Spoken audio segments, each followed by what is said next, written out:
এই যে আপনারা দেখতে পাচ্ছেন নালু নালু এখন ঘুমে ব্যস্ত। নালুর প্রচুর পরিমাণ ঘুম পায়। একটু আগে দোকানে আসছে, এখনো 15 মিনিট হয় নাই। আইসেই মনে করেন নালু দোকানে শুয়ে পড়ছে। তা এখন নালুর বিচার হবে, নালুর বিচার হবে। নালুর কাকা আসলে নালুর কথা সব বলে দেওয়া হবে। নালু ক এই মাদার খালি খালি পুরাস করে তুই লাত্তি মারিস কি খারাপ পোলা হয়। আর ব্যবহার একদম ঢিল, মানে ঢিল মানে বুঝেন লুজ লুজ। আর লুজ না বুঝলে মনে করবেন ওর চরিত্রে কালি আছে। খুবই খুবই খুবই দুর্বল কোয়ালিটির লোক। ওর শরীর দুর্বল, খালি ঘুমাইতে চায়, খালি ঘুমাইতে চায়। বলে কী ওষুধ আনতে হয় আপনারা সবাই কমেন্ট করে জানাবেন, নালুর জন্য আমরা কী ওষুধ আনবো। আর যে দেখতে পাচ্ছেন আমাদের দোকানের থ্রি পিসগুলো দেখতে পাচ্ছেন আপনারা। যদি আপনাদের পছন্দ হয় অবশ্যই আপনারা সবাই কমেন্ট করবেন যে আপনাদের কোনটা পছন্দ হয়।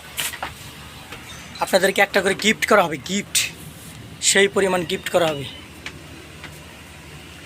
এই যে থ্রি পিসগুলো দেখেন।